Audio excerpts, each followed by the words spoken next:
Kasus pembunuhan yang dilakukan oleh seorang anak terhadap ayah kandungnya sendiri dan dikuburkan di pekarangan rumah di Indramayu, Jawa Barat masih didalami polisi. Ya, polisi melakukan olah TKP ulang dan membawa tersangka untuk menunjukkan tempat eksekusi hingga tempat dikuburkannya korban.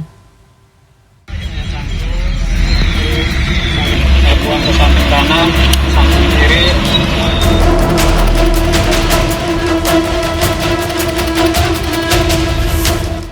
Inilah tempat kejadian perkara kasus pembunuhan ayah oleh anak kandung di rumahnya di Desa Eretan Kulon, Kecamatan Kandang Haur, Kabupaten Indramayu, Jawa Barat 1 Oktober lalu.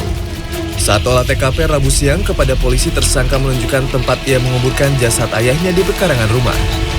Pembunuhan dilakukan tersangka pada malam hari. Kemudian ia langsung menggali tanah untuk menguburkan jasad ayah kandungnya. Motif sementara polisi menduga masalah harta warisan. Namun polisi masih terus menyelidiki lebih lanjut termasuk memeriksa kejiwaan tersangka. Menurut informasi pelaku, betul kakaknya tersebut juga akan dihabisi juga, namun keburu ketahuan ya oleh kakak yang lainnya, kira-kira seperti itu. Itu motifnya sama kakaknya? Sama. Jadi ada perselisihan yang diakibatkan adanya warisan. Kasus ini terungkap berawal dari laporan adanya kasus penganiayaan yang dilakukan tersangka MT terhadap kakaknya FM minggu lalu. Berdasarkan laporan tersebut, polisi kemudian mengamankan tersangka. Saat menjalani pemeriksaan di Mapolres Indramayu, didapatkan keterangan bahwa tersangka MT membunuh ayah kandungnya sendiri 2 bulan lalu. Polisi kemudian menggali jasad ayah tersangka yang dikubur di pekarangan rumah. Setelah ditemukan, jasad korban kemudian dibawa ke Rumah Sakit Bayangkara Losarang Indramayu untuk diautopsi. Untuk mempertanggungjawabkan perbuatannya, tersangka terancam hukuman seumur hidup. Tim Liputan CNN Indonesia. Seorang laki-laki di Kabupaten Tegal, Jawa Tengah ditangkap karena memaksa anak kandung yang masih di bawah umur untuk melayani hasrat seksualnya. Ya, tersangka melakukan tindakan itu dengan cara mengancam dalam kondisi mabuk buah kecubung.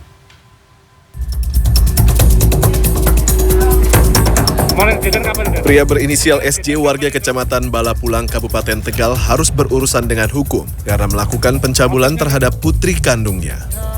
Perbuatan itu sempat dilakukan berkali-kali dengan cara mengancam. Kronologi kejadian ini bermula pada Kamis 10 November 2022, sekitar pukul 1 dini hari waktu Indonesia Barat di dalam kamar rumah keluarga.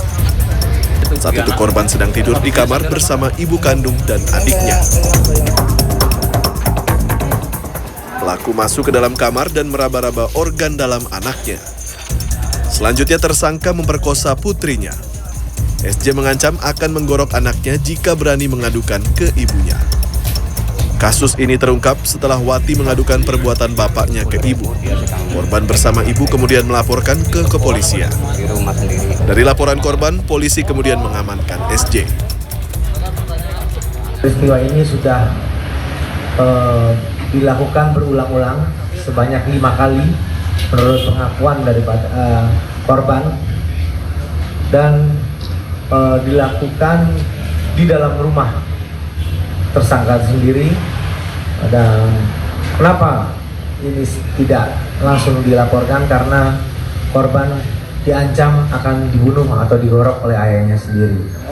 Kondisinya sadar apa enggak? Enggak, dikirain kayak bayangan istri saya, Pak. Terpengaruh apa? Minuman. Apa minumannya? Kecubung, Pak. Tersangka disangkakan melanggar Undang-Undang Perlindungan Anak dengan ancaman hukuman selama-lamanya 15 tahun penjara. Imam Suripto, Tegal, Jawa Tengah.